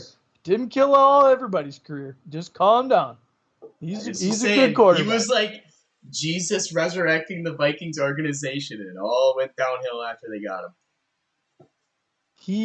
No, it didn't go downhill. What are you talking about? Certainly hasn't gone uphill since they got him. Again, one man can't do it all. He can't do everything. Green Bay's shown that for the last 7 years. One man can't get you there. True. He can get you close. True. All right, we'll move on. 2 points for me, 0 for Safety. On already? That's it? That's all you guys got? Look at his pillow next to him. He's getting a nap. He brought his pillow up. Move on. Number 11 on our list. Moving on to number 11 on our list. Who did you have this guy ranked below Kirk Cousins? Just want to let this known to everybody Murray. Before he says his name. Yeah, bad quarterback Cousins. Talk about 5-yard slants. No, this guy throws. That's just DeAndre Hopkins, which blows my mind. Yeah. That's a lot of their team, too. They throw underneath. I like him as a runner. He's a good running quarterback, can make plays. I think the shoulder bothered him at the end of the season last year, and he wasn't as productive as he was earlier in the season. And so, the sour taste in my mouth is at the end of the season, he just didn't look as good as he did earlier in the season. I don't know. And Cliff Kingsbury's got to make better decisions, too, so it's not all on him. But I am curious to see how he comes back this year, to see how he performs. I do think now they have a ton of weapons, so maybe he has a ton of potential coming into the season. But from the second half of the season, from what I saw from him, it wasn't great with the way he started out. Yeah, when he started out, I was saying, MVP season. Then he just kind of hit. The shoulder injury happened, and he didn't look the same after that. So that was the only reason why I have him lower this year. It's because there's a sour taste in my mouth from the expectations that I had for him going into last season, so I dropped him a bit this year. I think he does everything that team asks him to do. I just think his coach asks him to do stupid things, and it ends up hurting him and the team. And see, if you look at their offense, they give away probably 9 points a game by going for it on every fourth down instead of kicking field goals. He leaves his team down the field. Yeah, they can't push it into the red zone. That's maybe partly on him. But instead of kicking a field goal, they go for it from the 5-yard line every time, and they never get it, and they just throw away points. I mean, that team could have averaged 28 points a game, and instead it felt like they were averaging 21. Yeah, I agree. And I don't think I mean, yeah, he hurt his shoulder, and God forbid a person, allows the shoulder injury to hamper his ability to play football at the quarterback position. I just don't see on a talent level, I just don't. I think he's proven everybody wrong. Well, I should say wrong. He's the number one pick, but a lot of people were questioning how good he could be because of how tall he was. I don't think he's had any issues, and I don't think he will have any problems. I think he's going to do just fine, and I think they're going to have a splendid year. I think that they've taken their lumps last year when they could have been, maybe should have been a playoff team, but they weren't. They're going to learn. They're going to get better, and so will he. We'll see. Move on to number 10 on our list, Ryan Tannehill. Real solid season last year, and they only added Julio Jones. It helps with they got the running game, but he just makes a lot of the right decisions. Kind of Mr. Consistent there. And he's also becoming more of a runner. So I think nice addition to the top 10 for Ryan Tannehill. How do you guys feel about him? I'm sure people have heard this, but ever since he took over as the starting quarterback for the Tennessee Titans a year and a half ago, it's he and Patrick Mahomes basically who are number 1 and 2 in almost every major passing statistic in the NFL. So if that doesn't tell you enough, and some people are like, it's only half a year. He did it all of last year. He was very good for the Titans. His career has effectively been resurrected in Tennessee after being, moved away from Miami and Adam Gase. He's been nothing but phenomenal since he's been there. Yeah, I needed to see it after that half a season. I didn't really trust it going into last year, but I've seen enough now. The guy's really good. He just had to get out from under Adam Gase, which maybe AJ has a point there with Sam Darnold, get out from Adam Gase, but he sucked before Adam Gase was there too, so I'm not going to quite give him that credit. But yeah, the guy takes care of the football, but he also throws a hell of a deep ball. Like, he can kind of do it all. And like AJ said with the running, they'll get down inside the red zone, and sometimes they'll throw that little read option with Derrick Henry. Granted, it helps when the whole defense is expecting Derrick Henry, but you can get outside on that read option, show some legs. So, yeah, the guy kind of does it all for that team. And again, granted, it's a little bit easier when you got a running back running for 2,000 yards, to get some open looks down the field. But takes advantage of the opportunities, and that's all you can ask from him. All right. Yep. We can move on to number 9, the controversial one, Deshaun Watson. Don't know if he's going to play this year. There's a lot of rumors about the commissioner's exempt. And so that's how I kind of took it coming into the season. I have no idea if he's going to play or not. So I kind of had him a lot lower than normal people. If he doesn't have these allegations, for sure he's a easily top 10, top 6, top 5 quarterback. But I have no clue if he's going to play this year. After with all the scandals going on with the masseuses. That's why I have him so low. Because if he doesn't play this year, it just doesn't look good for him. So that's my take on it. You guys both had him in the top 10. So you guys must think he's gonna play this year, or how do you feel about Deshaun Watson coming into the season? I don't look at it that way. I know we do this every list, and we all have kind of different criteria on how we look at it. But I only look at it in terms of, because you like to talk about too, like, injuries. I'd like to have hope that we're not going to have injuries for these top players. It's not realistic, but that's what I'm hoping for. So I'm just hoping that he'll play, because if he plays and there's no restrictions, I think, he's a top 5 quarterback, no doubt. If we were to go based on, if we were to make this list based on how, if I think how they're going to do this year, he would be like 100 out of like the rank of quarterbacks. Because I don't think he's playing it down. Because not only now does he have the legal issues, now after however long, it took for the Texans, they've now, turned heel and are going the exact opposite direction from what they've been saying for the last 6 months about he's our quarterback. Of course he's going to be our quarterback. Why would we let him go? He's so good. Now anybody can have him. We don't care. Turn heel. He's not even in pads in practice. They don't want him to play now because of the issues. So I don't know if he'll play at all this year. But if he is, he's top 5 quarterback. Yeah, it's hard because if I'm ranking these guys like who I truly think is going to play the most downs this year, whatever, he wouldn't even, like Zinke said, he wouldn't even be on that list. So like AJ, you had him 17, but like in my opinion, if that's the criteria you're using, you shouldn't even had him on the list if you don't think he's going to play. So I'm not sure. Went like if there's a potential he might, so that's why I thought I slotted him behind Kyler Murray, but before Big Ben, because I felt like having him as my starter, it's weird. So it's just hard. Exactly. Very weird. Exactly. Situation. I thought about long and hard about where I want to put him, and 17 seemed like the right number for this season. Just throw him right in the middle. But yeah, if he plays, he's a top 10 quarterback without a doubt, arguably top 5. But yeah, the fact that it's August already, I just don't really see any kind of resolution coming out of this by the time the season starts. Yep. But we can move on to our top 8. Number 8, Matt Stafford, finally getting some love. Maybe this is the year. He's out of Detroit's shadow. He's with Sean McVay now in Los Angeles.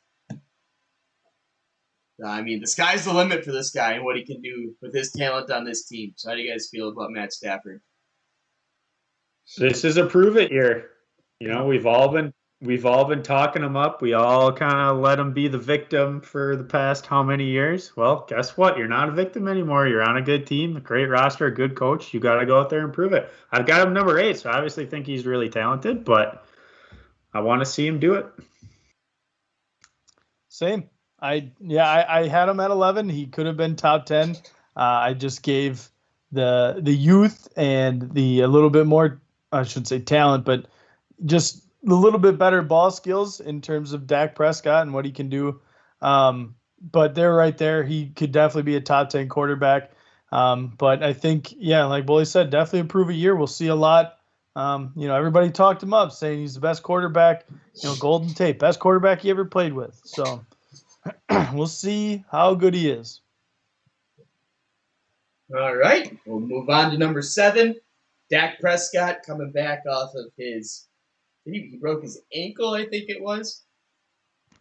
Somewhere in his leg. Broke. Yeah. Coming back. Ankle, yeah. Okay. I just don't know if he broke it or dislocated it because I just saw... Yeah, it was ugly. Yeah, when he when it was bent, he you saw him kind of pick up his leg, and I thought he was just freaking out. Turns out he was actually just trying to pop it back in place. He thought he could just slam his foot, which was turned and bent sideways, and just slam it real quick on the turf, and he was just gonna hop right up and go back in. And I was like, oh my, that's what he was doing. He was trying to slam his foot back in, which is ballsy for him. So. Yep. Well, yeah, Dak obviously, looking for a comeback season this year after the horrific injury. How do you guys feel about Dak? Well, before we get to Dak, I have to interrupt this for some breaking news out of the MLB. Boys, ready for this? This is huge. I am. John Axford out for the season. Oh, God. We just traded for him. For $1. We gave up $1. What a waste of $1. Yeah, who thought that you could have lost a trade for $1? Brewers found a way. Blew his elbow out in one game. Oh, that was fun while it lasted. Yeah, it was a good run. Nice comeback for Axeman. Oh, my. Right. Anyways, Dak Prescott. Yeah, I don't know. I don't even really know what to say about Dak. I feel like he's always been kind of a controversial guy, and I don't know if it's just because he plays for the Cowboys, but I don't really think it's necessarily warranted. I feel like he's got the game manager tag when I don't really see him that way at all. I mean, I think he can do a lot of different things with the football. I think early in his career, he was kind of overshadowed by Ezekiel Elliott. And we kind of thought, well, yeah, of course, anyone can look decent when you got that running game. But they haven't had that running game in the last few years. And when he's been healthy, he stepped up and really thrown for a ton of yards. Probably have thrown the ball too much. But, I mean, he can do it. And so, yeah, I like him a lot. Yeah, and I mean, I think after 5 games, he had 2,000 yards passing or something, over 2,000, and he was still the leading passer until like week 8, I think, before Patrick Mahomes overtook him. So yeah, he's definitely no longer just a game manager. He can do it. If he would have played the whole year, maybe potentially he could have been in the MVP conversation because he might have been able to break a passing record for yards for sure. Especially how bad that defense it was last year. They would have just had him throwing the football all over the yard every game, especially in a Mike McCarthy offense. It would have been fun to see what he would have done if he would have played the whole year. But hopefully we get to do that this year, and that's why I think he's still good, and he is a top 10 quarterback. That's fair. We move on to number 6, Lamar Jackson. Again, coming off another great year. It was a good year for him last year. I think he had the fewest passing yards for quarterbacks, but what he lacks at the passing game, he makes up with his feet for sure. So I really like him as, coming into this season. I think he'll just keep doing what he's doing. How do you guys feel about Lamar? I think, as we've said multiple times, I actually had Kyler Murray ranked 1 ahead of him. And for the only reason being is that Lamar can throw the football, but he's not consistent with it. Kyler Murray at least is consistent throwing the football. He can do it. People are still holding on to see if Lamar can pass the football. You've only seen him flourish truly when everything's clicking, they got their run game going, and they're playing with a lead. When they're playing from behind, he's struggled, and we've seen that. If he can make that extra step, improve his passing from the pocket just enough so that defenses respect him, and that he can make those throws. He can make the nice dime sideline, like 15-yard outs right to the sideline where only his receiver can get it. Then he'll be a bona fide perennial top 5 quarterback for his career. But he just hasn't shown that yet, and that's why he's not higher on my list. Still top 10 because of the amazing amount of talent that he has and the things that he can do. You can't deny him of that, but he just doesn't have the upper echelon because he can't do what you need most out of your quarterback, and that's to throw the ball consistently. I think part of the reason I give him more of a benefit of the doubt than you do is because you talk about like that 15-yard outplay. They haven't had a receiver that can even run that route. Like, True. They have Burner and Marquise Brown, and that's it. Like, I can't even name another receiver like that's made an impact on that team in the last 2 seasons. Now they draft Rashad Bateman. Yeah, Willie Snead. If that's the guy, then that's not great for your quarterback. I mean, they draft Rashad Bateman. I'm expecting him to be that guy that he can lean on from that aspect. They bring in Sammy Watkins, which I don't know, he's had some pretty big injury history, so who knows if you could count on him to play throughout the season. But when he's out there, he's pretty solid. So he does have some more weapons this year. We've seen Mark Andrews coming down the seam. Lamar is really good at those throws, like 30-yard throws right down the seam. It's just like Bazinski said, he hasn't really been able to get it outside, but I don't know that he's had the receivers to make that work anyway. So now that he potentially does, this could be kind of a prove-it year for him too. True. Move on to our top 5 then. There's Tom. Oh my God, I totally screwed that up. Tom Brady. He's not a New England Patriot. He's a Tampa Bay Buccaneer. Oh. Super Bowl champion Buccaneer. Wins the Super Bowl and he forgets what team he was even on. Yep. I guess when you have 7 rings, you kind of lose track of who we won them. Yeah, I'll just blend together. True. Yeah, but Tampa Bay. I think Bully and I had him at number 3 on our list. Zinke had him at number 6. Yeah. I mean, his new knee, he looks like a whole new guy. You see him throw to the jugs machine, that's all I got to say. He's ready for the season. He looks good. That video has to be. Yeah, absolutely. The fact that there was too many people out there that thought it was real is what is wrong with America. That's all you need to know. There's a lot more that's wrong with America, but I see what you're saying. I'm not saying there isn't, but I'm saying that's the baseline. I'm saying that's the baseline. The fact that there's that many people that took that video as real is too much, and that just sets the baseline for what's wrong with America. Much worse things wrong with America, but That's where it that's starts. not what this is about. Yeah, that's where it starts. But no, yeah, it obviously still great. You know, he's hasn't lost a step. Everybody's still just kind of trying to figure out when he's going to end. And True. at least 3 years, my guess. He's got three like more. 47. He wants 50, and who am I to say he won't? All he's ever done True. is just prove people wrong his whole life. Let him go. Let him go till 60. I do what Daniel Tosh says. Let him play till he's 80. So that way, when he finally does get hit, he'll just like blow up in like a poof of dust right on the field.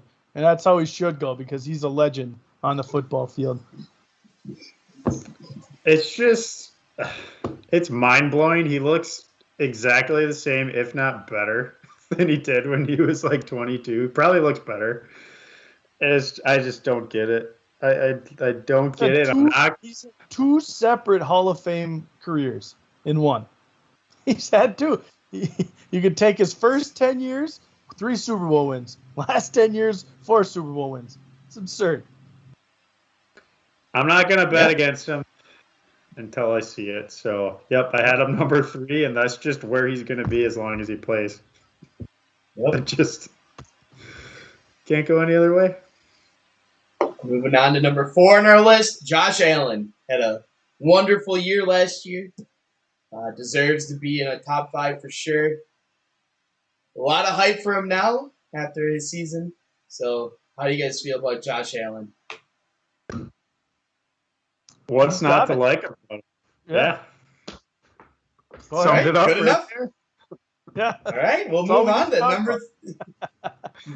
No, number he 3. is- You're talking about it. Okay. Yeah, I want to talk. Got to give him a little props because he's just the nice progression he has shown. First year, 10 touchdown passes. Second year, 20 touchdown passes. Third year, 40 touchdown passes. Fourth year, 80. It's coming. It's on his way.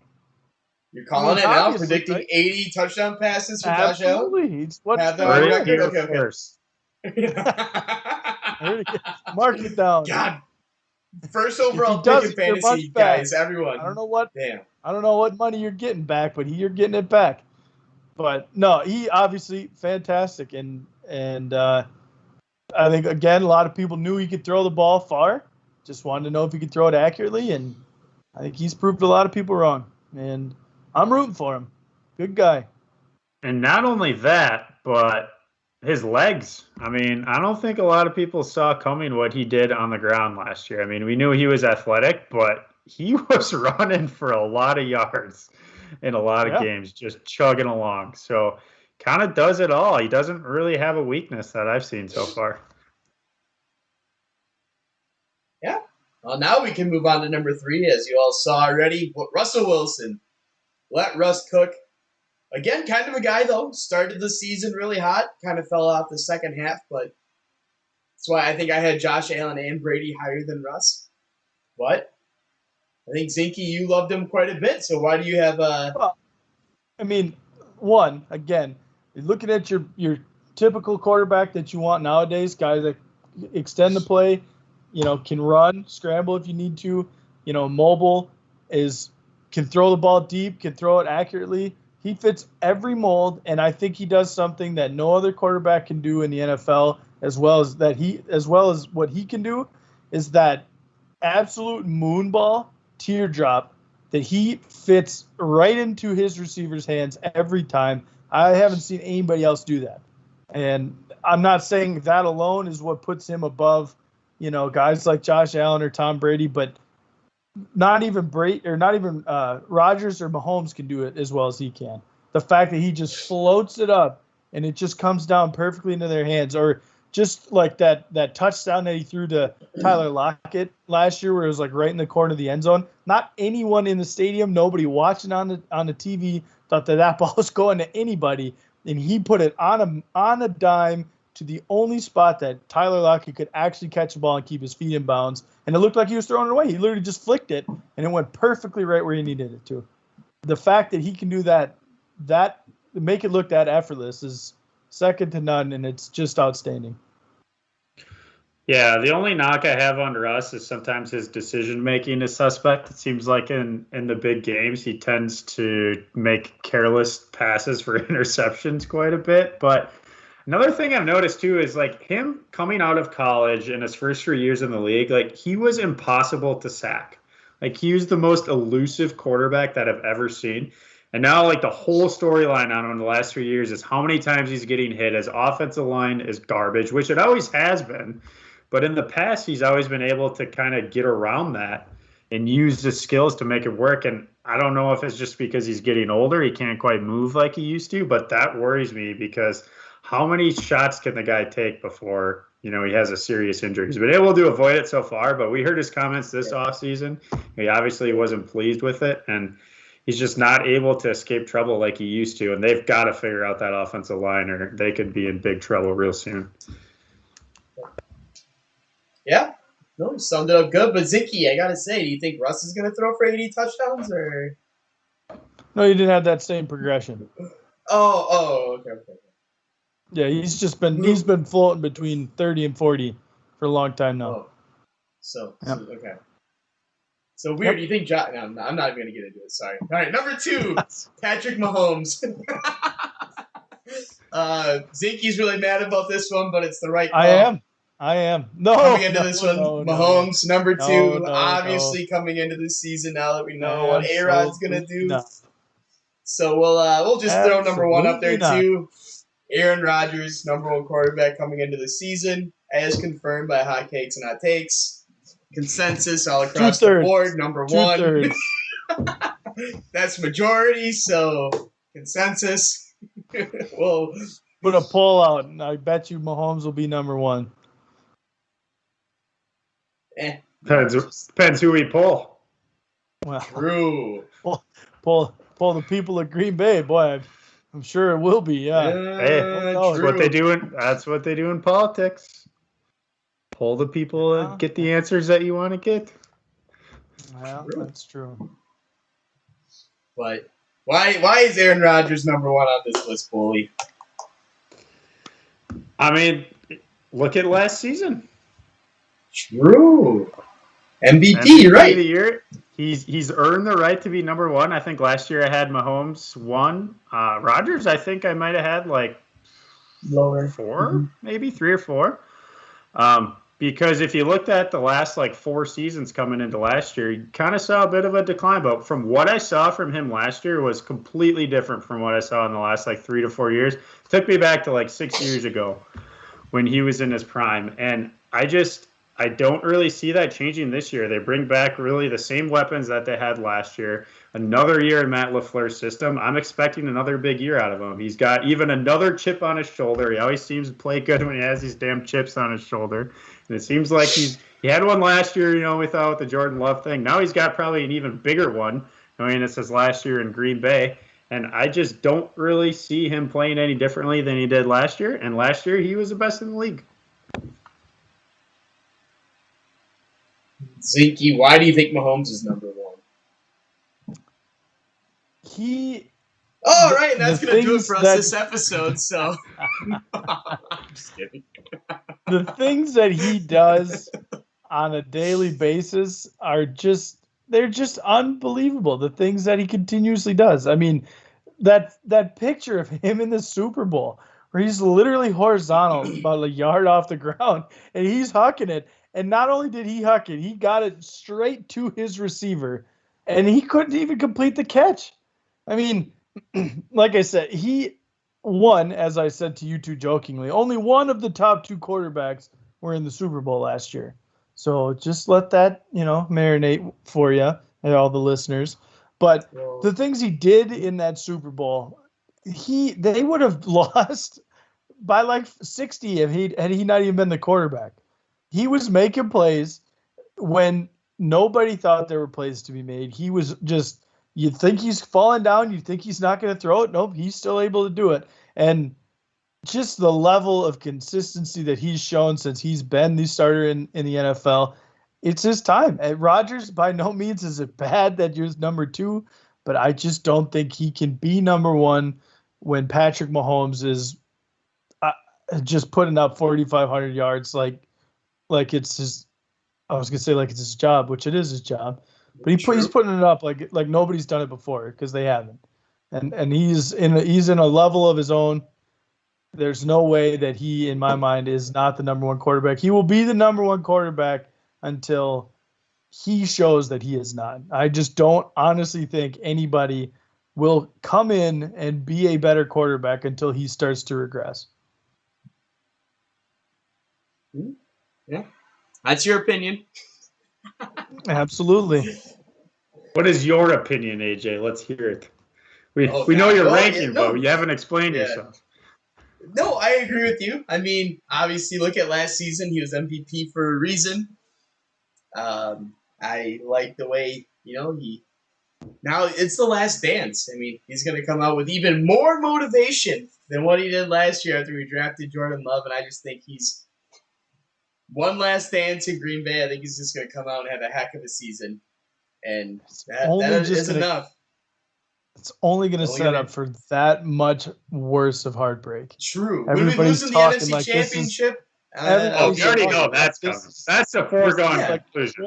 That's not what we're talking about. The Bulls rode off into the sunset because they won their last dance.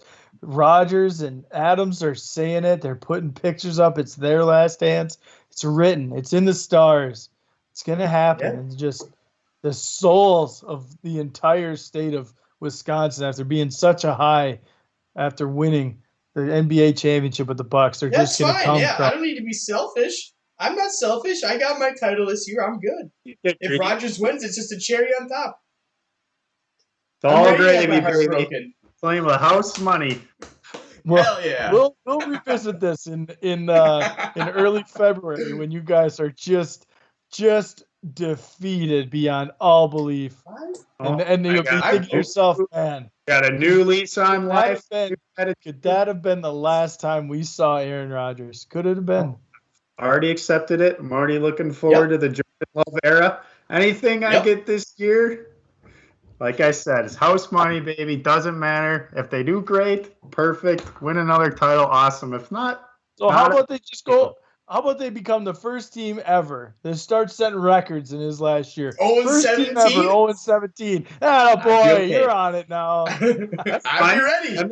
Then the Packers don't look so stupid for how they've handled this situation. And they can just let it go. They'll look smart. Yep. So smart they brought him back. Win-win. Well, he's on contract. Has to bring him back. Well, they didn't have to. Sure. What do you mean they didn't have to? They could have traded him. They didn't have to bring him back. Many things. They could have cut him. They wouldn't have done that, but they could have.